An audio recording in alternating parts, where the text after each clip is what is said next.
Next, we'll talk about Da Nang City's development of real estate market in our crosstalk.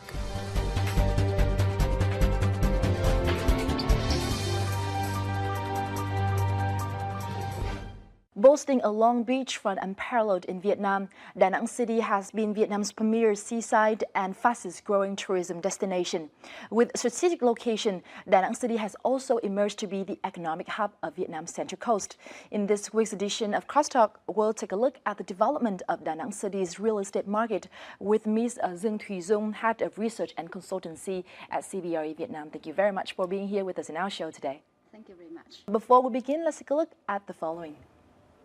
Real estate accounted for around 54% of total new capital in Da Nang in 2014, a slight decline of 0.7% year-on-year. New streets have been established in central Da Nang, including Fashion Street, Lê Duẩn, Food Street, Phạm Hồng Thái, Tourist Street, Bạch Đằng, Souvenirs and Gift Street, Bạch Đằng and Như Nguyệt. Transportation infrastructure have also been developed, such as the Huế T Junction flyover, which was opened on a trial basis in March, the Da Nang-Quảng Ngãi Highway to be opened to traffic in 2016, and Phase 2 of Da Nang Port, estimated to be completed by 2018. The city is building a high-tech park within a 25-kilometer radius to Da Nang International Airport, seaport, and the city center. Significant developments have been recorded in retail, office, and tourism real estate markets for recent years. Vietnam real estate market has seen several signs of recovery since the end of 2013, and last year the transaction number increased while the inventory declined. How about the real estate market in Da Nang City? We have seen positive market sentiments not only in Hanoi and Ho Chi Minh City, but also in Da Nang. Positive indicators have been obviously shown in the new launches as well as the number of successful transactions. Let's look at the condominium market in the last 1.5 years. The number of new launches have been increased by about 20%, and in terms of the number of successful transactions, in the second half of 2015, we have seen the successful transaction almost triple the same number as the number of the same period of last year.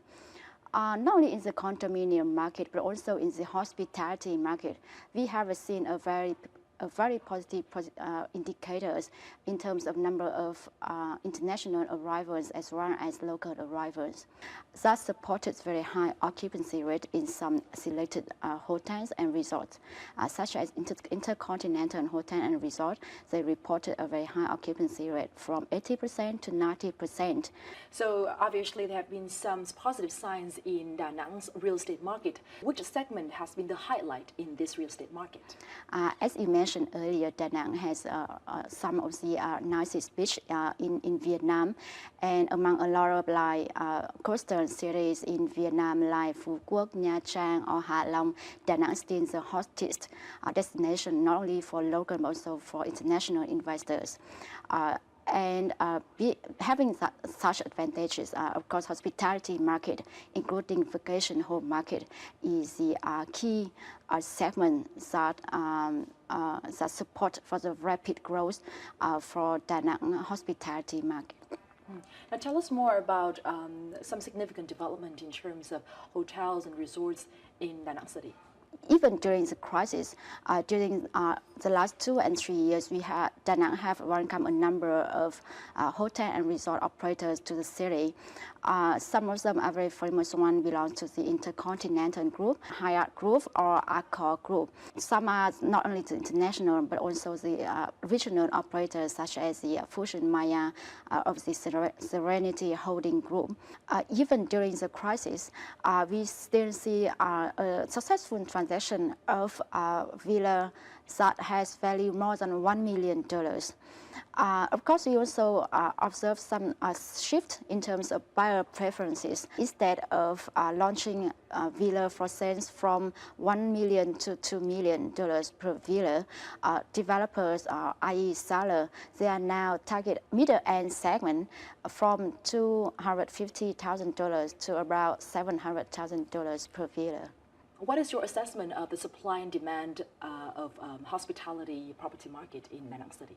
We do not see many supply coming into the market in the last 1.5 years, especially in the last 3 years because of the economic downturn. Developers, they really hesitate to start new development. Meanwhile, the number of arrivals to the province has on a steady growth, 2.2 million just in the first half of 2015, and that supported a very high occupancy rate at some both new and old developments. That said, that we do not see any oversupply yet in this market.